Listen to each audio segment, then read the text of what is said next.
In the early 1890s, John Kellogg established the Sanitas Food Company, which produced his new flaked cereals and meat substitutes to raise money for the Battle Creek Sanitarium. He also looked for funds to establish a mission in Chicago. At first, his project seemed hopeless. But one day, early in 1893, the brothers Henry and Francis Vessels paid a visit from South Africa. I will come to the point, Dr. Kellogg. Our family has found diamonds on one of our farms in South Africa, and we want to use our means to help the Lord's work. I'm glad to hear that, brother. My own view is that the only purpose of money is to help other people. Good. What would you do with a gift of $40,000? That's easy. A number of wealthy Chicagoans have been after me to open a branch of the sanitarium there. What? You would open a sanitarium for the rich? Only so the profits could support a social and evangelistic program among Chicago's heathen, in the dirtiest and wickedest slums in the city. Ah, good. Francis? Yeah, Henry. Doctor, you will have a check in a few days. The Chicago Branch Sanitarium opened in time for the 1893 Chicago World's Fair. 2 months later, the new Medical Missionary and Benevolent Association began operating the Chicago Medical Mission. The MMBA, established at John Kellogg's urging, brought the denomination's medical work under his personal control. This situation was to cause much difficulty in later years. In 1897, John began to publicly teach his pantheistic ideas, the very concepts Ellen White had warned him against. At a ministerial institute just before the General Conference session in Lincoln, Nebraska, he gave a series of talks on the subject. We have a universal presence, by the aid of which every atom in the universe is kept in touch with every other atom. This force can be nothing else than God. What an amazing thought that this almighty God should make himself a servant of man by giving man power to direct the energy within his body. Amen.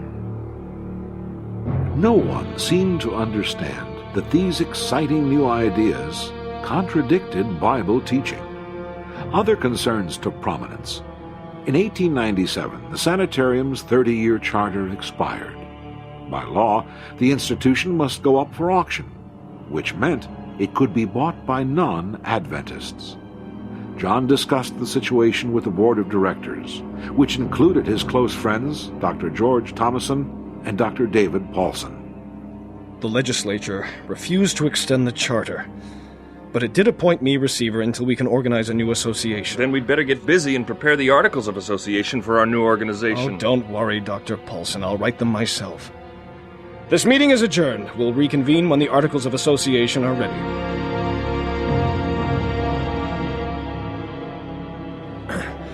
Ladies and gentlemen, you have copies of the Articles of Association for our new organization, the Michigan Sanitarium and Benevolent Association. The old stockholders are allowed to name one association member for each share of stock. Thus, we have several hundred members present today, including a number of ministers. Whom we welcome cordially. Of course, Dr. Thomason. Now, I have included a declaration of principles, which each member of the association must sign. Please do so now. Excuse me, Dr. Kellogg. Yes, Brother Kilgore? What about this statement that the sanitarium will be undenominational and unsectarian? What does that mean? I must admit that concerns me too, Doctor. Don't worry about that. It just means the sanitarium must be for all who are sick. It can't discriminate against anyone because of his beliefs. Oh. Well, as long as that's the meaning, I have no problem with it. I'll gladly sign. So will I.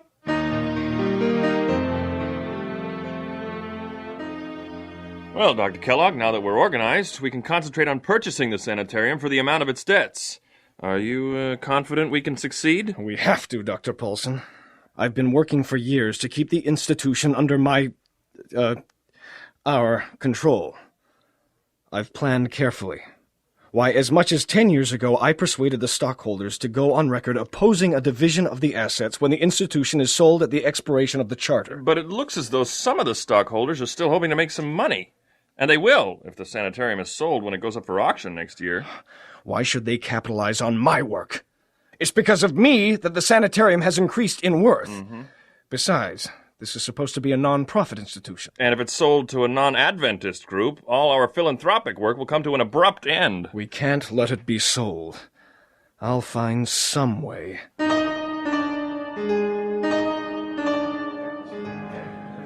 I've called you all here, doctors and staff alike, because I need your help to save the sanitarium. What can we do, Doctor? Just this, Dr. Geisel.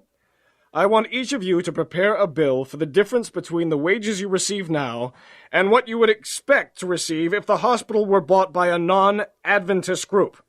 Some of the staff receive 7 cents an hour. Would you accept that if you weren't working for the church? No. Then put it in writing.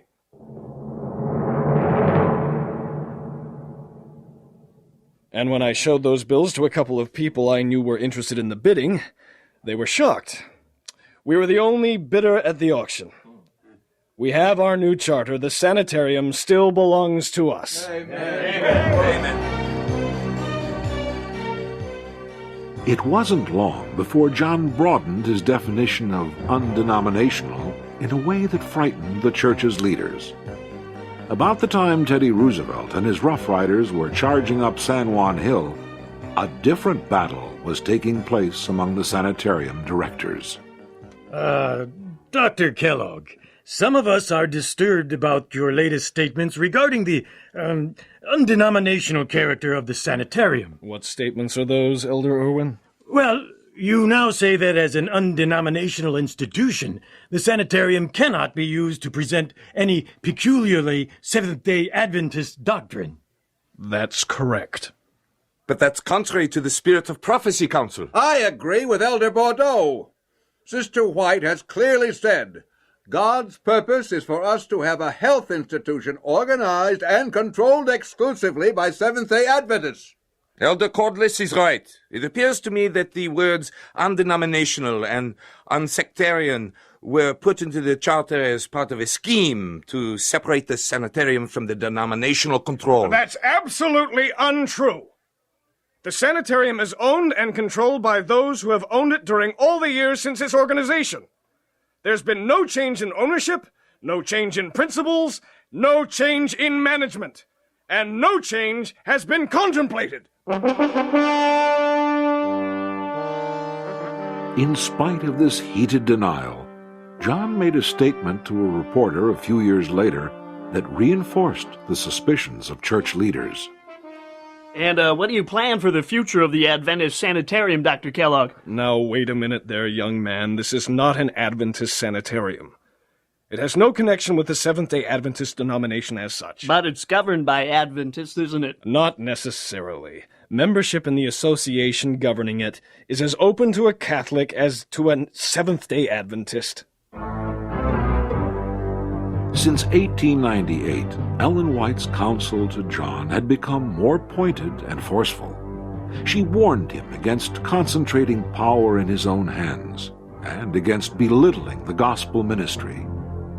Now she wrote to him giving her opinion of his statements on the undenominational character of the medical work. If the institutions are to be conducted on the undenominational plan, what have Seventh-day Adventists to do with this work? You have committed yourself as working undenominationally in a work which has taken money from people who are decidedly a denominational people. For years, John had admitted his own spiritual weakness and had thanked Sister White for her concern and counsel. But as his power grew and her counsels conflicted more and more with his wishes, his attitude changed. As early as 1899, he began to complain. Well, John, do you still plan to resign your denominational offices over Sister White's last letter? It would serve them right if I did. But I don't see how the sanitarium can run smoothly without me. I see. She reproves me for things that just aren't true. She wouldn't do that if somebody weren't telling her false tales about me. Who would do that? Willie White. Who else? He's right there in Australia with his mother. How can I defend myself at this distance? If Sister White knew the truth, she would never send me such critical counsel. Some of the church leaders say you're the one trying to influence Sister White against them. Of course. If they had their way, they'd send me to Devil's Island like the French did to Captain Dreyfus, and I'm as innocent as he is. The French army isn't led by God. Sister White is. I can't help thinking that if Sister White were really led by God, she wouldn't act on this misinformation. Remember when she said she had a vision about a huge building for the medical mission in Chicago? Yes. She wrote that we shouldn't spend funds on such large buildings, and there was no such building. True, but the plans for the building had been drawn and approved by the board. Oh, don't bother me with unimportant details, Will. By 1901, more Adventists worked under John Kellogg's supervision than under the direction of the General Conference. As his influence grew, some church leaders feared the doctor was trying to gain control of the entire denomination.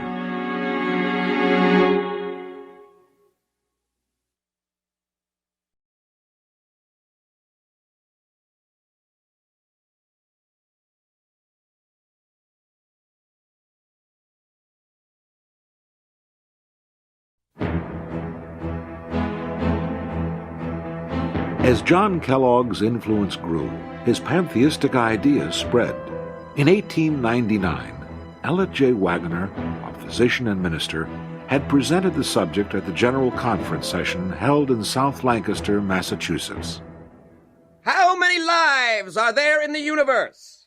There is but one life, and that is the life of God. And how long is the life of God to endure? Through eternity! Do you ever expect to be sick, Elder? No! I expect to live forever!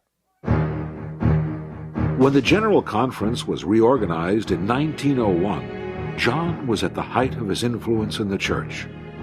With the help of G.A. Irwin, General Conference president, he was able to arrange for increased representation for the medical arm of the work. There was more to come. To sum up, instead of a General Conference president, we will have a 25-man executive committee with Elder Arthur G. Daniels as chairman. The other members of the committee are myself, G.A. Irwin, Elder Hampton W. Cottrell, Elder Frederick Griggs, Elder S.N. Haskell, Elder Alonzo T. Jones, Dr. John H. Kellogg, Elder Robert M. Kilgore, Elder... Well, Dr. Kellogg, you can't say the church doesn't appreciate your talents. You've played a major part in reorganizing the administration, and you're on a number of boards, committees, and corporations. You and Dr. Paulson were even invited to receive ministerial credentials. Too bad you turned it down. Elder Irwin, I'm sure these additional duties will be enough to keep me busy in the 2 years until the next General Conference session. I'm glad Elder Daniels returned from Australia in time to serve. The two of you will be working together on more than one committee. It shows that the medical work and the ministry can work in harmony. On September 6, 1901, at the Pan American Exposition, a Michigan-born anarchist stood in line with thousands of other people who were waiting to shake hands with President William McKinley. The president, a gentle man, certainly had no reason to suspect violence on this day of celebration. Good afternoon, madam. How kind of you to come. I'm delighted to meet you, Mr. President. My husband voted for you last November. Please give my thanks to your husband, dear lady. Good afternoon, sir. I'm so glad that you... Oh! He's shot! That man just shot the president! Don't let him get away! Hold on, Mr. President. Help is coming. I can't... I'm sorry, I didn't catch that, Mr. President. What'd you say about the gunman? Don't let them hurt him.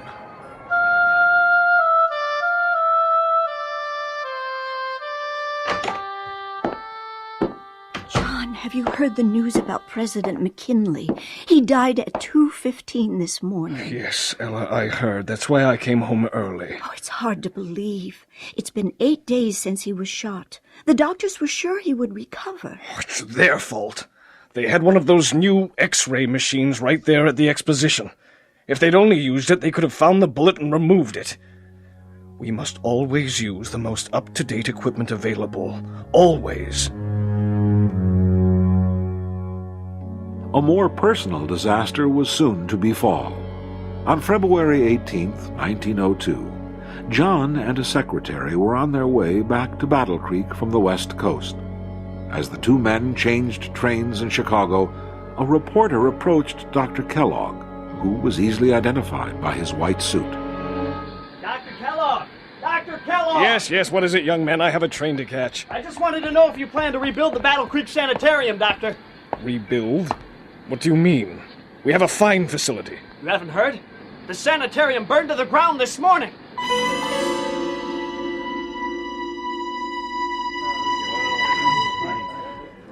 There's no question of relocating the sanitarium. The Battle Creek Sanitarium must be in Battle Creek. But Sister White has repeatedly counseled that we shouldn't concentrate our members and institutions in one place. Elder Daniels is right. Sister White has specifically said she wished the sanitarium were not in Battle Creek at all. Isn't that right, Brother Cottrell? It is, Brother Prescott. What's more, many cities have offered land and money if we'll relocate. There are Niles and Benton Harbor here in Michigan, Atlantic City, New Jersey, and several in California. On the other hand, brethren, we still own the property here. If we move, we'll have to sell it at a loss. The people of Battle Creek want us to stay. They've pledged more than $80,000 to help us rebuild. And the city has finally recognized our nonprofit status. That's true. Remember how shocked the officials were when they investigated after the fire and discovered what low wages the staff and doctors received? Well, you're right, Brother Prescott. They just couldn't believe that doctors would work for $15 a week. Now they're returning $15,000 we've already paid in taxes, and we won't have to pay any more. Whatever we do, we want to make sure we don't go into debt. When I became chairman of the General Conference Committee, I was appalled at the amount of our indebtedness. There must be no more. Agreed, Brother Daniels. We'll build on a cash basis. Is that possible? Oh, certainly. In addition to the funds we've just talked about, we also have the insurance money, and I'll donate 40,000 copies of The Living Temple, the book I'm writing on physiology. Church members can sell it to raise funds for the sanitarium. To sum up, then, we agree that this building shall not cost more than $250,000, and that when this thing is done, we are not to have a dollar added to our debt. Agreed. Ellen White was distressed when she heard of the decision. Although the directors proposed to erect a building smaller than the original, it was still far too big. Ellen wrote to John from California. I was instructed to tell you that the great display you are making in Battle Creek is not after God's order. There are other parts of the Lord's vineyard in which buildings are greatly needed. Do not erect an immense institution in Battle Creek, which will make it necessary for you to draw upon our people for means. On May 11th, 1902, John laid the cornerstone for the new sanitarium. As the building rose, costs far outran the original projections, and only a fraction of the money pledged was actually contributed. In the meantime, John and A.G. Daniels left to attend the European General Conference. It was during John's efforts to establish a sanitarium in England that the first rift occurred between him and Daniels. And I found the perfect property, Brother Daniels. It costs a mere $30,000. As I see it, our British brethren will assume $5,000 or so of the obligation, and the General Conference the rest. Doctor, that would be creating a debt here of $25,000. True. And you are aware that we've been working night and day for 2 years to roll away the reproach of debt. I'm aware of that. Well, Doctor, with church members working so hard to clear debts, I don't see how the General Conference can assume more debt without their approval. You don't want to have any medical work done in England. You're blocking everything. What? Stop! Don't shove me! Where are you pushing me? Dr. Kellogg, get away from that door and let me out of this washroom. No. You're going to listen to me here and now, where nobody can interrupt us. For nearly 2 hours, John harangued Daniels, but the chairman stood firm. We are in debt, head over heels, everywhere, Doctor. I'm pledged to my committee and to our people not to go on any longer with this borrowing policy. You oppose me?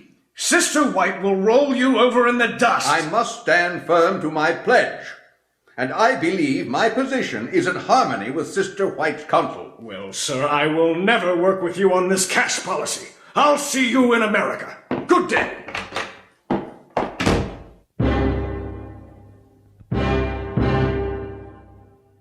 In November 1902, a meeting was held in Battle Creek, the forerunner of today's annual council. The stormy session resulted in the General Conference Committee's approval for John's plan of selling bonds to support the sanitarium. Other recommendations did not suit him so well. In fact, they directly opposed John's habit of incurring debts and then persuading the church to pay. We recommend that all evangelistic and missionary enterprises be conducted on a strictly cash basis. We further recommend that the General Conference or Mission Board be not held financially responsible for any obligations which they have not assumed by their own action. Well, Dr. Paulson, it looks like Arthur Daniels has won this round. I heard he told some of the other church leaders that you have an imperious will that needs to be broken. Oh, yes? Well, Brother Daniels isn't a strict vegetarian. In later years, John Kellogg would write to a friend that he had expected a break with the church since about 1890. Events were moving swiftly toward that break.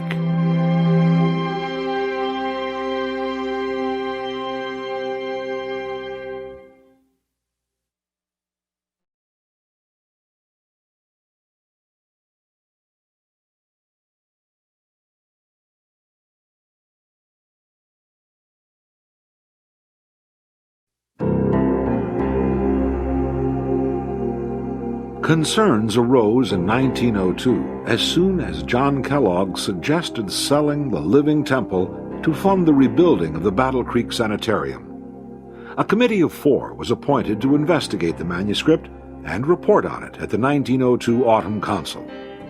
In an unusual move, the small committee produced 2 reports. Well, Elder Spicer, I see that 3 of the committee members find the Living Temple wholly acceptable and appropriate.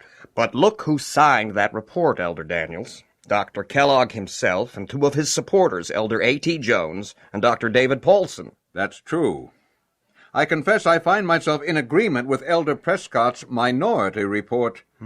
He says he regards the matter as leading to harm, and he hopes the book will never be published. I read the manuscript, too, and discussed it with Dr. Kellogg. He contradicts the Bible teaching of heaven as a separate place and of God as an individual.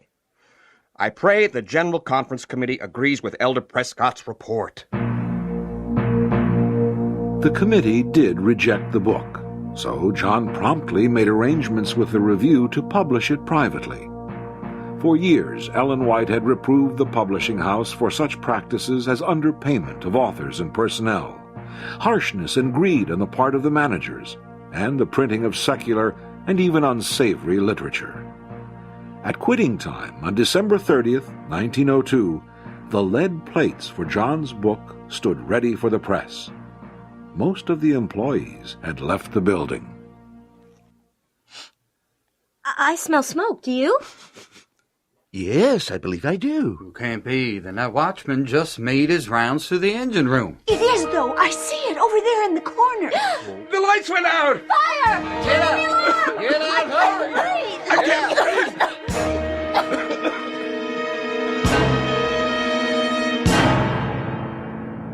Fortunately, everyone got out safely. With the book plates destroyed, church leaders hoped John would give up his attempt to publish the Living Temple, but he sent the book to a commercial printer. He also stepped up criticism of Ellen White. These matters were not discussed at the 1903 General Conference in Oakland, California, but other topics arose which John opposed. Ellen spoke to the delegates. There are proper ways to help the sanitarium in Battle Creek. I wish that a portion of the work of this institution had been taken elsewhere, but the sanitarium has been erected in Battle Creek and must be helped. God will institute ways and means, but he does not wish his people to invest their money in bonds, to tie up money that may be needed elsewhere.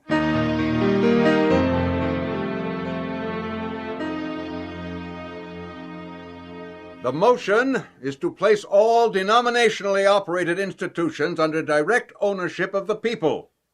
Either the General Conference, Union Conference, State Conference, or organized mission field.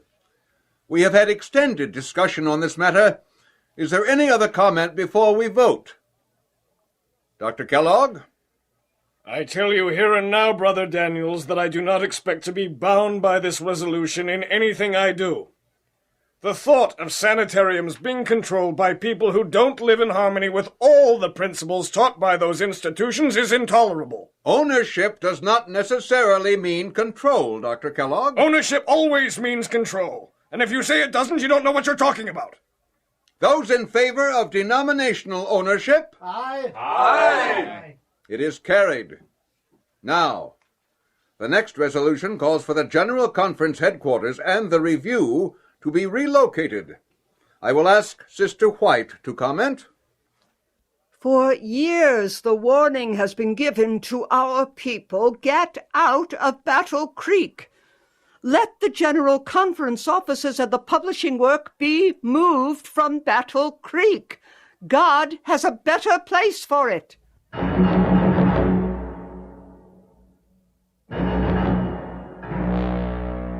Sister White, the General Conference session is over, and you didn't say a word to bring Dr. Kellogg to task. In fact, you said God has given him his success at the sanitarium. That's true. But why? I was instructed to try to lead people's minds away from difficulties. If I had spoken in open conference of Dr. Kellogg's dangers, some would have made unwise use of my statements. After all, our purpose is not to drive him away, but to save him. Soon after this session, John confessed his mistakes, and he and Arthur Daniels announced that they had settled all their differences. Within a few weeks, however, the two sides were again bitterly opposed.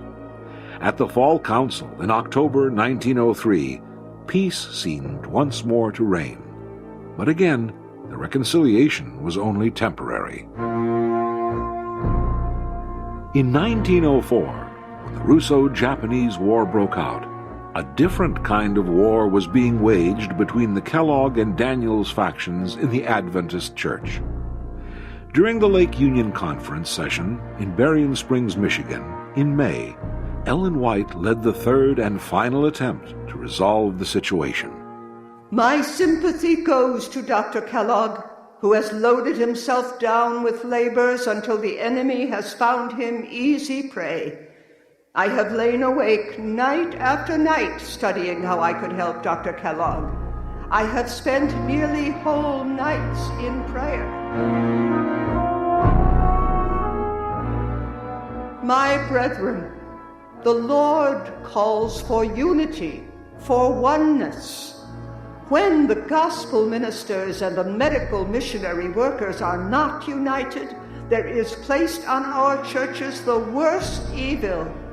It is time that we stood upon a united platform.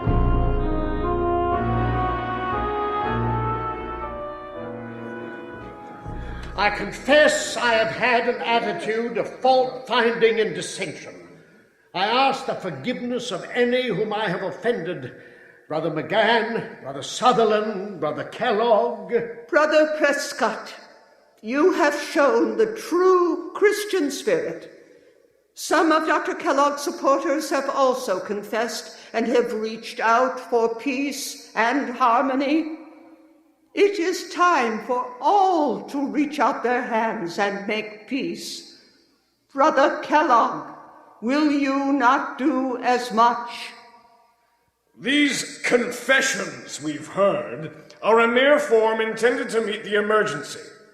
Elder Prescott has made a public statement of failures, but I have not. I have no need to. Ellen White reproved John for gloating and rebuked the supporters who encouraged his unyielding attitude. Toward the end of the session, John stood at the back of the room as Ellen pleaded for unity. Dr. Kellogg, I appeal to you to submit to God. Your mother, before she died, made me promise to see her boys into the kingdom. Look, Dr. Kellogg, your brother Will is strongly affected by Sister White's words. He's weeping. I'd better check my watch. I don't want to miss my train back to Battle Creek. God wants us to stand together. Yield. Give him your heart now. Doesn't her appeal touch you at all, Dr. Kellogg? I must go. Good day, Dr. Paulson.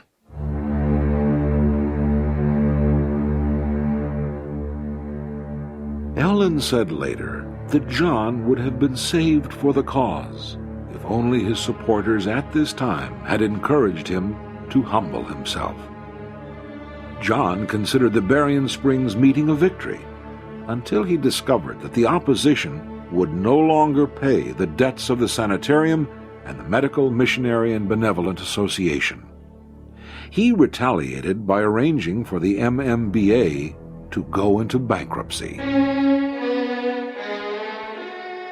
Back in 1903, John's plans to revive Battle Creek College had been stopped when Ellen White testified against the idea. But in 1905, with the help of A.T. Jones, he reopened the school under his own direction. This is more than just a college, Sister Yardley. It's a university. Your son may choose his studies from all sorts of professional, scientific, literary, biblical, and technical courses. He'll be able to meet expenses by working at the sanitarium. It sounds very good, Dr. Kellogg, but I'm just not sure. Sister White has written so forcefully against reopening the college. Set your mind at rest, sister. It's impossible to rely on the so-called testimonies of Sister White. Too many of them are actually written by her son Willie and other helpers, and sent out under her name. Why, I had no idea. In that case, of course I'll send my son here.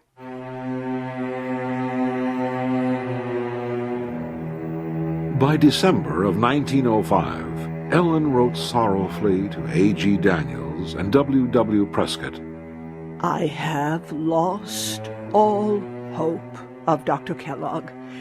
He is, I believe, past the day of his reprieve. I am instructed not to write to him. John later would confide to a friend that he had insisted on keeping the sanitarium under his own control because he had expected for years to be separated from the church. The actual break took place November 10th, 1907. M.N. Campbell, pastor of the Battle Creek Tabernacle, read the charges against the doctor. Pantheism was not mentioned. Dr. Kellogg has not attended services for a number of years. He has failed to pay a tithe or to contribute to the expenses of the church in any way. He has demonstrated his antagonism to the gifts now manifest in the church, and he is allied with those who are attempting to overthrow the work for which this church exists. The charitable work John loved was sharply curtailed by his separation from the church. He was often deeply in debt and embroiled in numerous lawsuits, the most acrimonious being those against his brother Will over the cereal industry. The death of this complex man on December 14th, 1943, brought tributes from prominent people throughout the world. The sanitarium building was sold to the U.S. government in 1942 and became the Percy Jones Army Hospital. Although the building was gone, the Battle Creek Sanitarium Corporation was returned to the Seventh-day Adventist Church in 1957.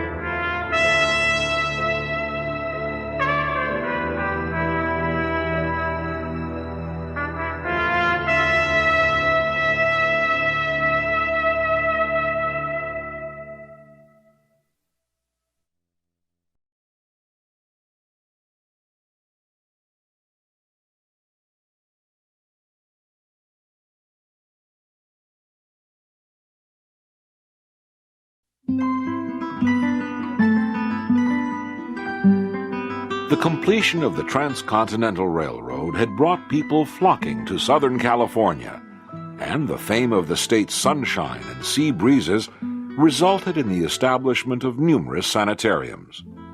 By the late 1880s, however, the flow of immigrants had dried up, and many of these institutions were for sale at less than cost. Ellen White was shown that the time had come to establish SDA sanitariums in the area. In 1901, she mentioned her interest to Dr. T.S. Whitelock, who was operating a treatment room in San Diego, and he eventually informed her of a possible site. Sarah, I've just received a letter from Dr. Whitelock telling me about a former sanitarium for sale in National City, down in Paradise Valley near San Diego. Oh, Mother, that's good news. What does he say about it? Well, it seems it has a large building on 20 acres. The property includes citrus groves, vineyards, and gardens, and even shade trees. Oh, it sounds wonderful. Are you going to visit it? Oh, we'll be attending the camp meeting in Los Angeles in October. Why don't we plan to go see the property from there?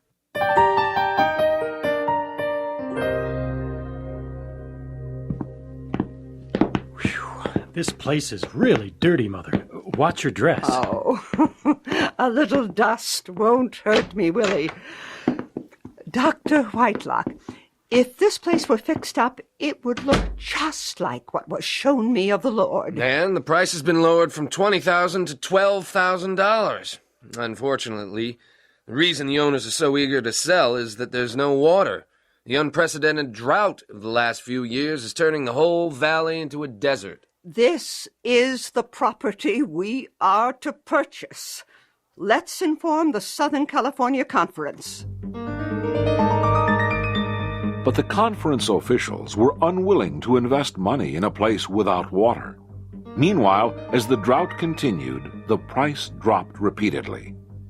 When Ellen heard that the owner's agent would consider an offer of $6,000, she consulted with her close friend Josephine Gotzian, who had helped finance the St. Helena Sanitarium.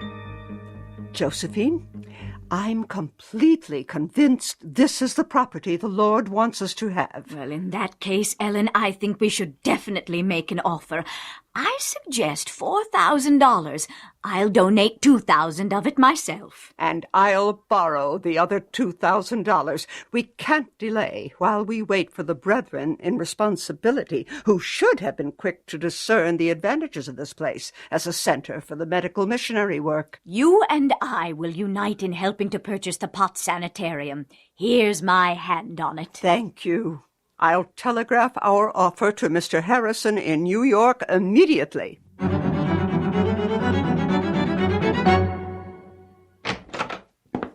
Mother, here's a telegram from New York. Perhaps it's the answer from Mr. Harrison you were looking for. Thank you, Sarah.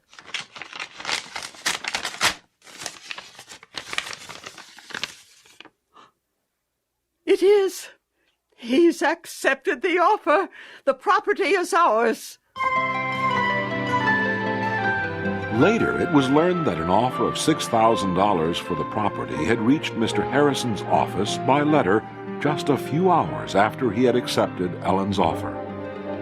Mr. and Mrs. E.R. Palmer, whom Ellen had known in Australia, arrived to take charge of the sanitarium on April 18, 1904, the day Ellen left for an extended trip to Washington, D.C. Ellen kept in touch with the Palmers by letter and knew how they had suffered through the summer from the drought, which had now lasted for 8 or 9 years. Back in California, in the fall of 1904, She suggested that Adventist well digger Salem Hamilton be brought out from Nebraska. With a water wizard stick, he located a spot and began to dig. Ellen visited the property on November 7th. Oh, Sister White, I'm glad you were able to come today. Well, I had to check the progress on the well, Brother Palmer. There isn't much, I'm afraid.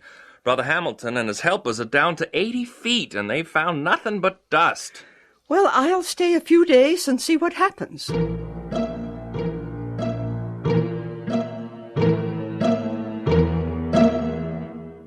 Still nothing. It looks hopeless to me. Well, what are you going to do, Brother Hamilton? I have a question to ask you. Did the Lord tell you to buy this property? Yes. Yes. 3 times I was shown that we should secure this particular property. All right, I have my answer. The Lord would not give us an elephant without providing water for it to drink. We'll go on digging. Mr. Palmer, would you be afraid to come down? I think there's water not far away. I'll be right there, Brother Hamilton. There. Do you hear that? Yeah, like the tinkle of a bell or the sound of a small waterfall in the depths of the forest. We've been tunneling in this direction here, but it's done no good. I'm going to try the other direction. You fellas all move back as far as you can so I don't hit you with the pick. All right.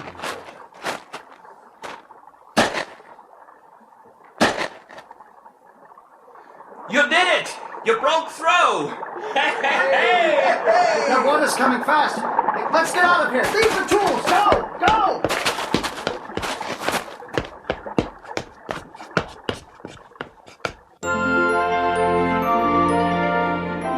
By the next morning, there was 15 feet of water in the well. The first patient arrived unannounced on November 23rd. By March 16th, 1905, Ellen White noted that there were 20 patients, and the staff was so busy there had been no time for a formal opening.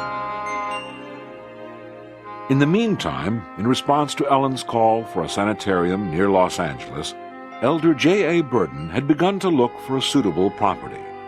Sometime in 1904, in the village of Glendale, 8 miles from L.A., he found the 75-room Glendale Hotel that had cost $60,000 to build in 1886.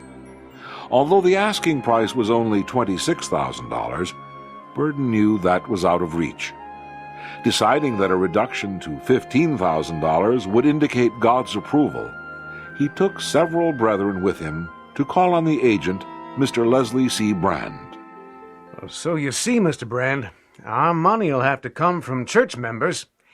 Can you help us by reducing the price? Well, how does $12,500 sound? Why, it sounds fine. Here's a $20 bill. Will you accept this as a deposit on the purchase? That will do for now, Elder Burden, but I will need a $1,000 down payment soon. And good luck in raising the rest of the money.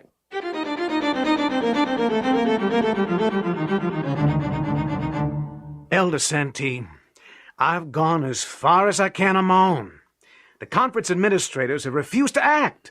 When the constituency here at the camp meeting rejected the purchase, I almost gave up.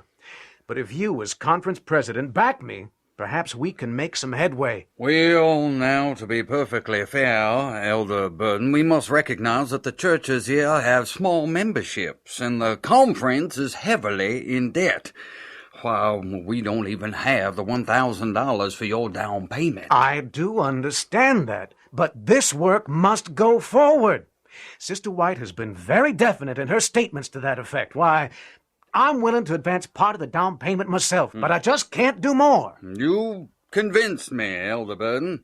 I'll advance the rest of the money for the down payment. Then we'll see what the delegates in session can be persuaded to do. Just then, a message came from Ellen White urging the purchase of the property. Elder Santee read the message to the conference delegates in session. 2 church members agreed to advance $1,000 each toward the purchase price, and the delegates rallied. Soon, $5,200 had been pledged, A cash payment of $4,500 was made, and a 3-year mortgage was signed. In November 1904, Ellen traveled from the Paradise Valley Sanitarium to Glendale to look over the property. We're already in operation, Sister White. Our first patients arrived on the 18th of this month, though, as you can see, we aren't ready yet to open officially. Yes, I notice the men are still painting. What of the medical staff? Oh, they're excellent. Dr. Abby Simpson is the medical supervisor, and she's assisted by Leonora Lacey as head nurse. Oh, I am very pleased, Brother Burden. I wish there were more land than just 5 acres, but it is definitely in the country, since there are no buildings nearby. Yes, and we're surrounded by strawberry fields and orange groves.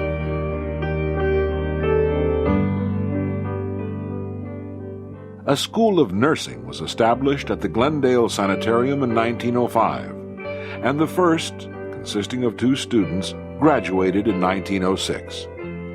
Harmon Lindsay helped the school to obtain accreditation in 1911. In 1923, the old facility was sold, and the institution was moved to a 30-acre plot out of town, in the valley between the Sierra Madre Mountains and the lovely San Rafael foothills. It is a reminder that when the church heeded the advice of the Lord's spokeswoman, the work went forward.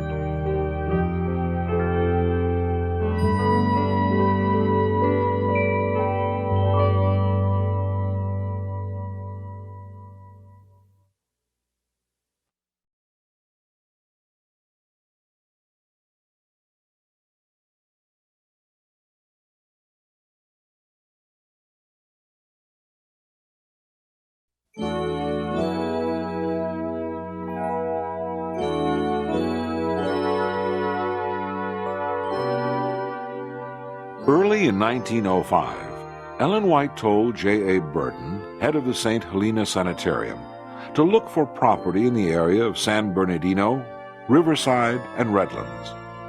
4 miles from Redlands, he found a 76-acre resort, first called Mound City and then Loma Linda, Spanish for Beautiful Hill. A group of doctors planning a health resort had spent $155,000 on buildings and improvements. But this project, too, had failed. Now, only a caretaker and a few sheep lived at what nearby residents called Lonesome Linda. Ellen White was sure this was the site that had been presented to her several years earlier. The price dropped rapidly from $110,000 to $40,000. And when Elder Burden described the buildings, orchards, livestock, and supplies, she urged him to take immediate action to secure it. But where to find the money? The debt-ridden conference refused financial responsibility, and a binder of $1,000 was due by May 26th. On May 25th, Elder Burden and his close friend, Elder R.S. Owen, took the electric car down the coast to visit a farmer thought to have money. But he wasn't home. I'm getting discouraged, Brother Owen. The neighbor said he was somewhere around the ranch, but we've searched every foot and haven't seen hide nor hair of him. Let's go back to the interurban stop, Brother Burden. It'll be dark soon. We have 1.5 miles to walk. Maybe we were wrong. God doesn't want us to have this property after all.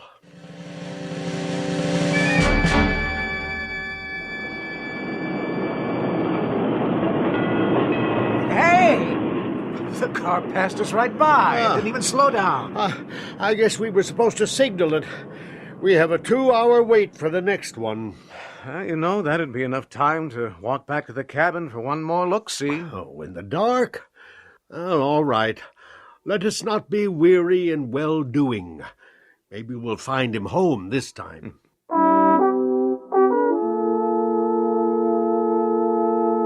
Praise the Lord. A few days ago, I couldn't have helped you. But just recently, I closed a deal on a piece of land I've had for sale for months. I'll be more than happy to lend you the money you need. The full 2,400 if necessary. You'll not regret your generosity, brother. I'll give you my personal note for the money.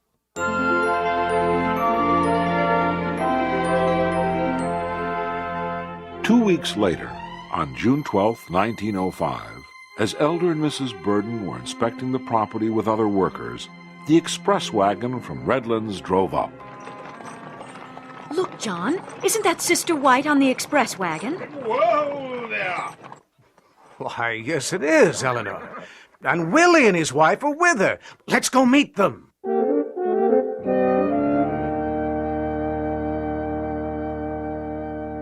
Here, Mother. Take my hand and I'll help you down from the wagon. Mother, why are you looking at that hotel so intently? Willie, I've been here before. No, Mother, you've never been here. Then this is the very place the Lord has shown me, for it's all familiar. Oh, here come Brother and Sister Burden. Hello, Sister White. Willie! Hello, Brother and Sister. Well, if you'll all come with me, I'll show you through the recreation building. Well, thank you, Brother Burden.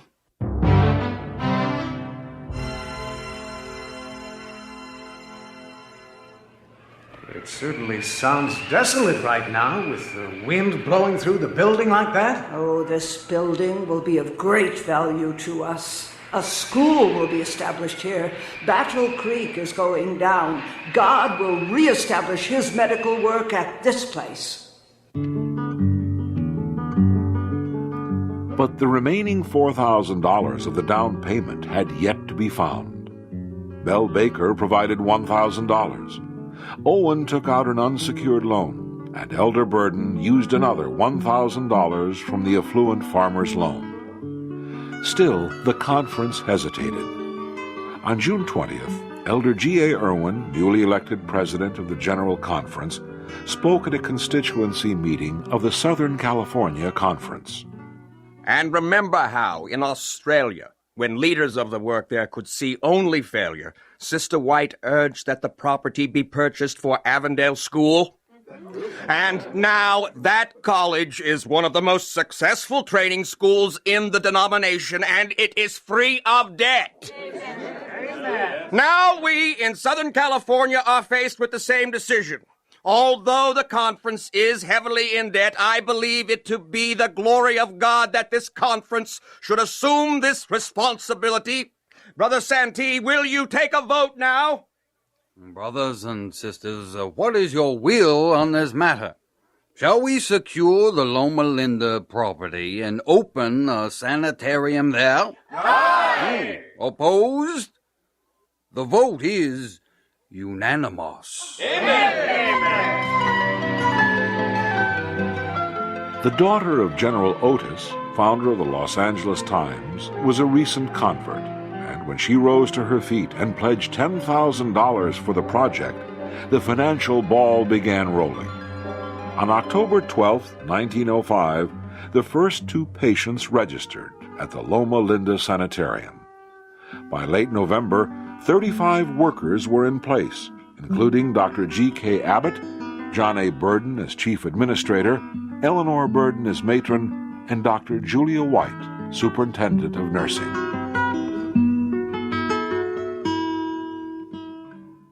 Brother Burden, I'm pleased that nurses will be trained at our school in Loma Linda, but let's not stop there. Let us also educate physicians. I fully agree with you, Sister White, and I'll bring up the matter at the council meeting in April.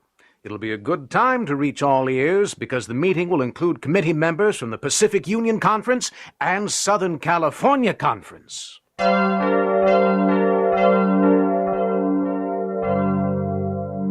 It has been moved and seconded that we name the school the Loma Linda College of Evangelists. What's your pleasure? Aye. Any nays? It is carried. Let me remind you all that Professor W.E. Howell has been named president of the college, and classes will start September 20th in this year of our Lord, 1906. Brethren and sisters, Meet me here on April 15, when Sister White will deliver the dedicatory address for our new medical school.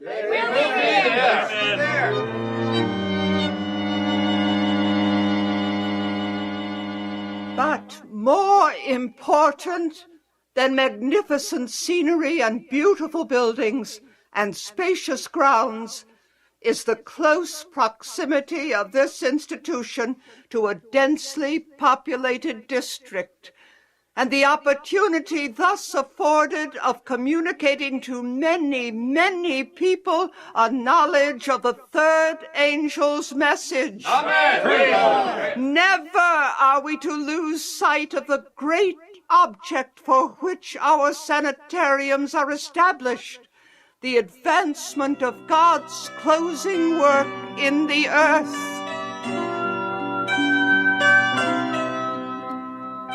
More workers came. In 1907, Luther Warren, one of the founders of the youth work, began teaching Bible classes at Loma Linda. That same year saw the graduation of the first nursing class, 5 women and 2 men. But by 1909, when the college president, Dr. George Abbott, and his wife, Dr. Cora Richards, were helping to build up the institution, the medical school was still on the drawing board. You wanted to speak with me, Dr. Abbott? Yes, Professor Warren.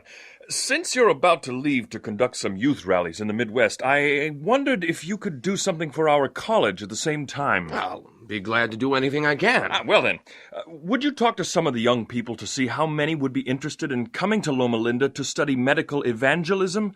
We'd like to know how much interest there is. I'll be glad to. Good.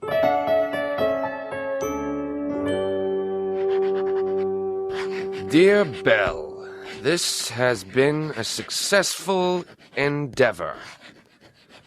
More than 150 young people have come forward to be buried with Christ in baptism. Also, I have found a number of young men and women who are willing to take the medical evangelism course at Loma Linda. I am happy to see so much enthusiasm.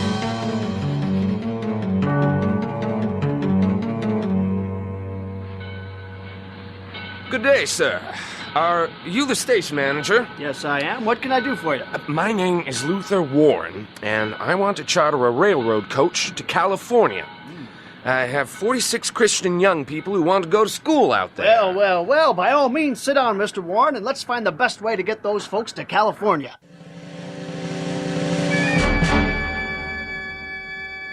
How much farther is it to Loma Linda, Professor Warren? I can hardly wait to begin my training. Just a few more hours now, sister. Will some of the faculty be there to meet us? Will they bring a wagon? I declare, after sitting for so many days, I wouldn't mind walking up the hill, but I don't want to carry my luggage. Professor Warren, what's the matter? I just thought of something. I'd better go find a telegrapher.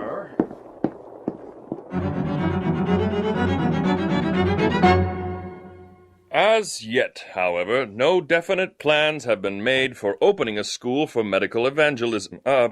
Read back that last part, please. I think I can rephrase that. Let's see. Dr. Abbott, we just got a telegraph from Professor Warren. He has a carload of medical students, and they're headed this way. What are we going to do, Dr. Abbott? We're completely unprepared. We have no medical school. Well, then, Dr. White, I suppose we better get one. The College of Medical Evangelists, or CME, opened in Loma Linda on December 9th, 1909. In 1918, White Memorial Hospital in Los Angeles was opened, and it remained affiliated with the college until 1964, when the hospital was taken over by the Southern California Conference. The coveted A rating was received by CME in 1922, thanks largely to the efforts of Percy T. McGann. The first Doctor of Dentistry degree was granted in 1958. In 1962, the school was reorganized as Loma Linda University, the denomination's largest and most complex institution.